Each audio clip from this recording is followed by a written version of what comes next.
네, 여러분 안녕하세요. 2차시 시작하도록 하겠습니다. 여러분 교과서 150페이지 그림 6-4번을 중심으로 사티어의 인간에 대한 이해 빙산 메타포를 보도록 하겠습니다. 여러분 우리가 공부하면서 프로이드의 의식과 무의식 배우셨을 거예요. 그거를 생각하시면서 인간에 대해서 어떻게 이해해야 되는가라고 하는 부분을 살펴볼 건데요. 제가 책에 있는 거와 똑같이 그림을 못 그렸어요. 그렇지만 책을 보시면서 비슷하게 그렸으니까 찾아보면 될 것 같습니다. 사티어는 사람의 마음을 인간을 이해하는 거에 대해서 빙산으로 이렇게 표현을 했습니다. 그래서 여러분 예를 들면 빙산 바다를 생각하시면 이 밑에는 수면 아래라고 할 수 있습니다. 쉽게 말하면 프로이드 이론에 의하면 무의식이에요. 지금 내가 현재 알지 못하는 상태예요. 그리고 이거는 의식이에요. 어떤 행동이잖아요. 활동, 이야기, 줄거리. 이거는 지금 현재 보여지고 나타나는 행동인데 어떤 사람이 행동을 해요. 예를 들면 눈을 깜빡거리는 행동을 한다든가 어떤 말을 한다든가 또는 어떤 막 손을 이렇게 흔드는 행동을 한다든가 이렇게 보여지는 거잖아요. 이 행동이 사실 의식적으로 지금 보여지는 것입니다. 그런데 이 행동을 하는 것 이면에는 어떤 것들이 있냐면 이 사람이 대처 방식이 있다는 거예요. 어떤 상황만 되면 이런 행동을 하는 그 사람의 대처 방식이 있는데 그 대처 방식을 뭐라고 해요? 그림 6-4번에는 생존 유형이다 라고 이야기를 합니다.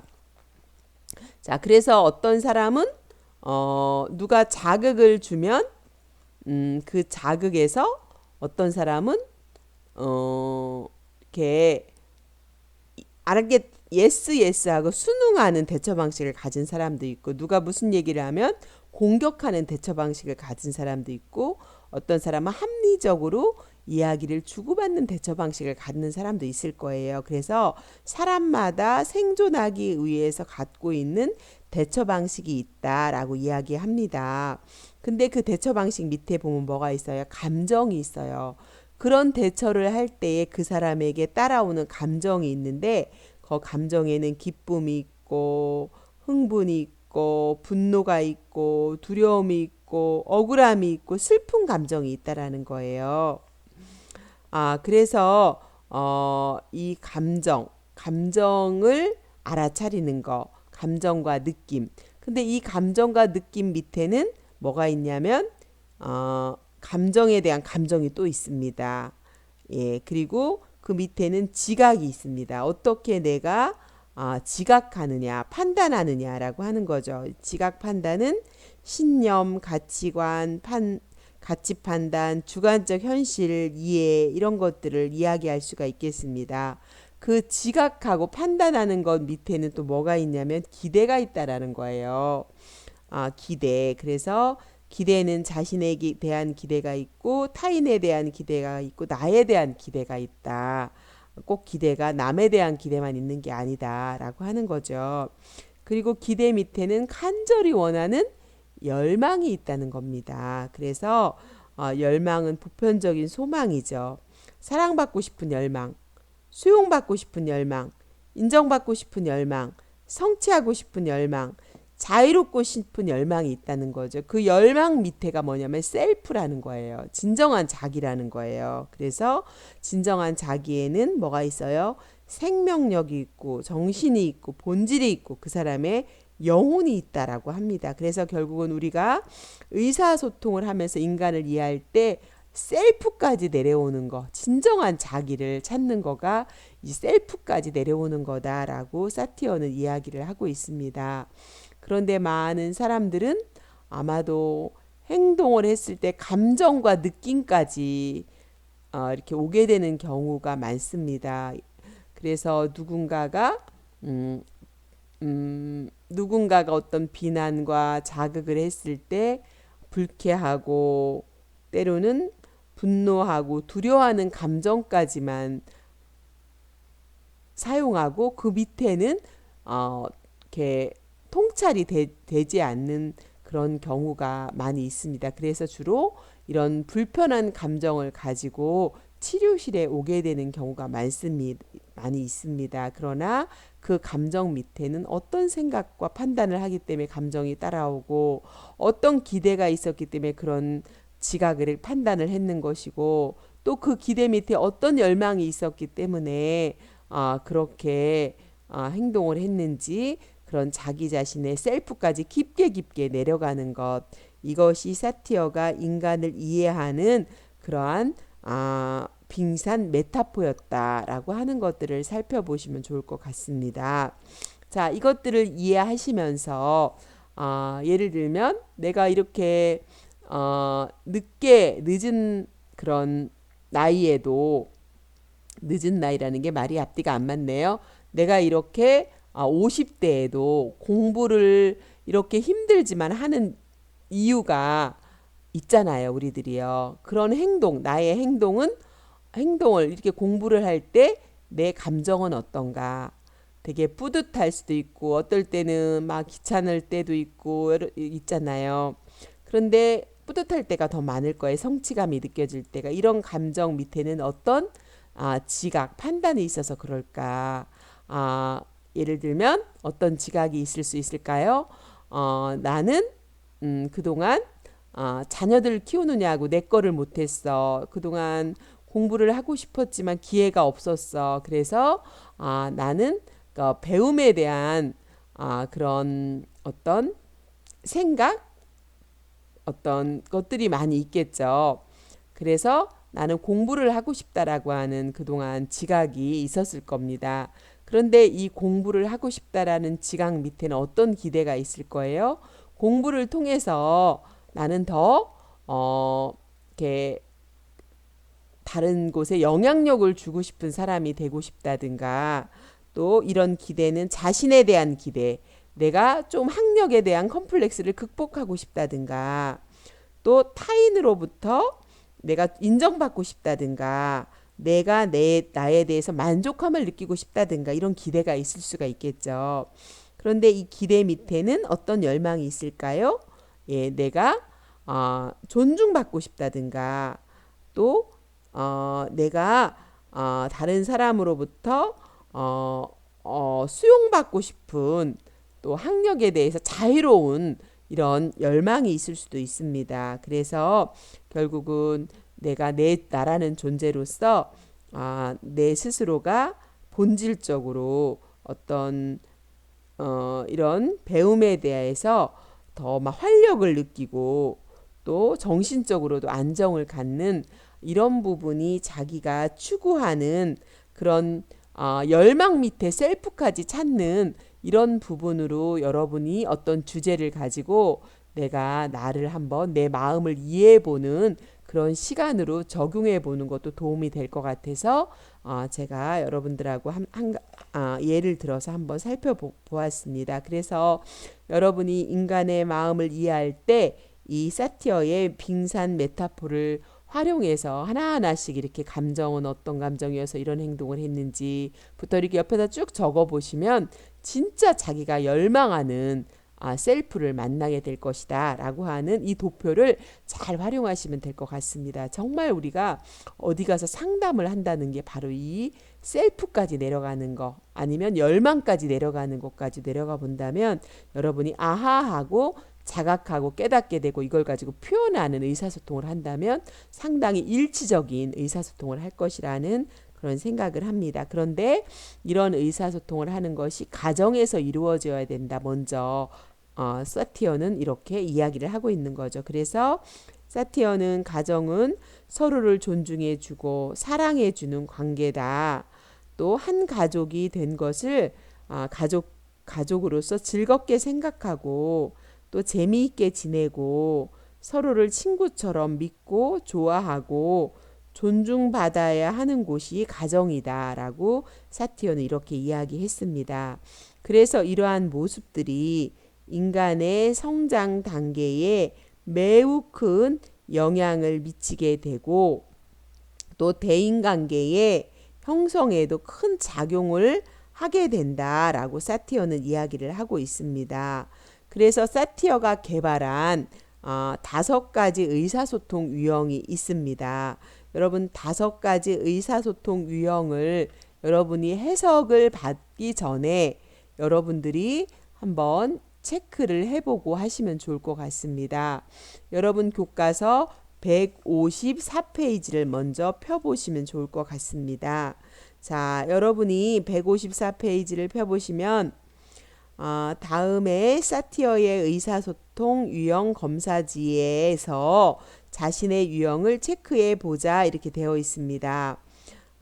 다음 글을 읽고 자신에게 해당되는 문항의 가로 안에 동그라미 하세요 이렇게 되어 있습니다. 자, A 볼게요. 자, 여러분이 A, B, C, D, A, B, C, D 있는데 A, B, C, D 이 중이 아니라 무조건 해당되는 것에 동그라미를 치시면 됩니다. 뭐 A도 해당되고 B도 해당되고 C도 해당되면 다 동그라미 치시면 되거든요. 자, 지금부터 한번 여러분이 해보시기 바랍니다. 자, 나는 상대방이 불편하게 보이면 비율을 맞추려고 한다. 해당되면 동그라미, 아니면 X. B. 나는 일이 잘못되었을 때 자주 상대방의 탓으로 돌린다. 해당되면 O, 아니면 X. 이런 식으로 해서 여러분이 A, B, C, D를 전체 문항을 155페이지까지를 체크해 보십시오. 체크를 해 보시고요. 그리고 여러분이 체크를 다 하시면 자, 여러분이 155페이지에 하단에 보면 A 유형이 몇 개인지 개수를 쓰세요. B 유형이 몇 개인지 개수를 쓰세요. C 유형이 몇 개인지 개수를 세시고요. D 유형, E 유형으로 해서 여러분이 몇 개인지 숫자를 여러분이 헤아려서 쓰시는 것까지 하는 것이 여러분이 유형 검사지를 여기까지 하시면 돼요. 그래서 여러분이 이거를 하시고 나서 해석을 들으시면 오염이 되지 않는데 이것을 하지 않은 상태에서 여러분이 해석을 들으신다면 아마도 여러분이 오염이 될 수도 있기 때문에 이거를 먼저 하시면 좋을 것 같습니다. 그래서 지금 여러분이 이것을 다 하지 못하셨다고 하면 이따 2차 시 마치고 완전하게 이것을 마치시고 나서 여러분들이 이제 여러분 것을 잘 들으신다면 여러분들에게 도움이 될 것 같다라고 할 수가 있을 것 같습니다. 자, 여러분들이 거기까지는 잘 이해했을 거라고 생각합니다. 그래서 지금까지 말씀드린 것처럼 사티어는 의사소통 유형을 자기 자신이 임상 경험을 통해서 가족을 치료하면서 5가지 유형으로 이렇게 분류를 했는데 의사소통은 자존감, 다시 말해서 자기 가치감하고 연관성이 많이 있다. 그래서 스트레스를 받아도 이 자기 가치감이 높은 사람은 대처를 잘한다 라고 이야기를 했고 이 의사소통 유형은 어린 시절에 가정에 영향을 많이 받는다. 가정의 상호작용을 통해서 이런 부분들을 이야기했다라고 하는 것을 다시 한번 정리를 드렸습니다. 자, 그러면 여러분이 검사하신 것을 가지고 유형별 소개와 이해에 대한 부분을 살펴보겠습니다. 여러분 A 유형 몇 개, B, C, D, E. 근데 이 유형에 좋고 나쁨은 없습니다. 그래서 여러분 것을 찾는 것이 더 소중하기 때문에 누가 보는 것이 아니니까 여러분 있는 그대로 체크하시기 바랍니다. 자, 그래서 제가 한번 여쭤볼게요. 자, 여러분이 체크를 하셨다면 여러분 가장 많이 나온 유형이 어떤 거냐에 따라서 그게 여러분의 유형이라고 생각하시면 돼요. 자, A 유형인 사람 손 들어보세요. 네. B 유형이신 분 손 들어보세요. 네. C 유형, D 유형, 이 유형이 이렇게 나올 수 있다라고 할 수 있습니다. 그러면 지금 손들어 보신 거에 대해서 여러분이 가장 많이 나온 게 내가 사용하는 유형이다. 이렇게까지 이해하시면서 설명을 들으시면 될 것 같습니다. 자, 그래서 보편적으로 우리가 A 유형을 회유형이다라고 이야기를 합니다. 자, 여러분이 많이 나온 것이 회유형이라면 여러분이 회유형을 애유형이다라고 이해하시면서 들으시는데요. 자, 사람은 누구나 자기가 있고 타인이 있고 네, 또 어떤 상황 속에서 살게 됩니다. 내가 있고 너가 있고 어떤 상황이 있습니다. 그런데 이 회유형은 누구를 무시하냐면 자신을 무시하는 것입니다. 그리고 상황과 타인을 존중하고 자기 자신을 자기가 무시하는 유형이다라고 할 수가 있습니다. 그래서 회유형은 무슨 일이 생기면 모든 것이 내 잘못이다라고 생각합니다. 그리고 네가 없으면 나는 아무것도 할 수 없다. 아무것도 아니다. 나는 너를 행복하게 하기 위해서 존재한다라고 이렇게 회유형은 이런 단어를 쓰고 또 행동에 있어서도 몸으로 나타날 때 나는 낮고 당신은 높아요라고 하면서 무릎을 꿇고 앉아 있고 손을 타인을 향해서 높여주는 이런 모형을 갖고 있습니다. 그래서 특별히 사티어는 이렇게 몸 조각이라고 해서 몸의 이 동작을 통해서 그 사람의 행동 특성과 유형들을 몸 조각으로 나타나는 것이 특징이다라고 할 수가 있습니다. 그래서 사티어는 이 회유형은 생존의 위협을 느낄 때 반응하는 유형 중에 하나이고 외형적으로는 아주 약하고 의존적이고 순종적으로 보인다고 합니다. 그래서 다른 사람과 상호작용하는 상황에서 사티어는 아까 자신을 무시한다고 했잖아요. 그래서 자신은 별로 중요한 존재가 아니야 라는 메시지를 다른 사람에게 보냅니다. 네, 그래서 다른 사람에게는 이렇게 중요한 존재로 죄송합니다. 느껴지지 않는 그런 메시지를 보내게 되겠죠. 그래서 자신의 내적 감정이나 상태보다는 타인과 상황이 더 중요하다. 이 타인과 상황을 더 중요시 여기는 이런 특성이 있다라고 할 수 있습니다. 그래서 자신의 욕구보다는 타인의 욕구에 먼저 반응하고 남에게 맞추는 것을 많이 합니다. 그래서 아무것도 아닌 것 같이 느끼는 거죠. 내적 경험은. 그래서 자기 자신이 정서적으로는 나는 힘이 없다. 또 간청하는 표현과 목소리, 이런 의사소통을 많이 하고 있다는 거죠. 그래서 이렇게 너무 착한 사람처럼 타인에게 맞추고 또 빨리빨리 사과하고 용서를 구하고 애걸하고 지나치게 양보를 하다 보면 어떻게 돼요? 되게 신체적으로 질병이 빨리 올 수 있고 소화기관의 고통이나 편두통이나 변비나 이런 것도 가져올 수 있다라고 할 수가 있습니다. 이렇게 사람들의 의견에 동조해주고 때로는 이렇게 비굴한 자세를 취하기도 하기 때문에 어떤 사죄하고 변명하는 이런 척하는 이런 행동을 많이 하게 되는 특성이 있다라고 합니다. 그래서 아까 사티어는 자존감이 중요하다라고 했는데 자존감이 낮다라고 할 수 있습니다. 자기를 무시하는 행동을 하기 때문에. 그래서 이렇게 회유형의 의사소통을 하는 개인과 가족을 만났을 때 사티어는 단계적으로 자기 분노 감정을 표현하게 하고 자기 주장을 하게 했습니다. 왜냐하면 이 회유형들은 아니요, 거절하는 걸 잘 못합니다. 그래서 아니라고 말하는 거, 거절하는 거, 자기 분노 감정을 표현하는 것들을 많이 치료 과정에서 훈련을 시켰습니다. 네, 그래서 여러분들이 혹시 인간관계에서 대인관계에서 내가 거절을 못하고 타인에게 지나치게 동조하거나 속마음은 아닌데 겉으로는 표현을 못하거나 속과 겉이 다르게 표현해서 스트레스와 어떤 사람이 지나치게 미워진다고 했을 때는 내가 회유형의 특성이 있고 내 자신을 무시하는 행동으로 인해서 의사소통에서 나와 타인과의 상호작용에 어떤 갈등과 어려움을 갖고 있는지 이런 것들을 살펴보시면 도움이 될 것 같다라고 말씀을 드릴 수가 있을 것 같습니다. 자, 이 시간에는 이렇게 회유형까지 살펴보는 걸로 하겠습니다. 수고하셨습니다.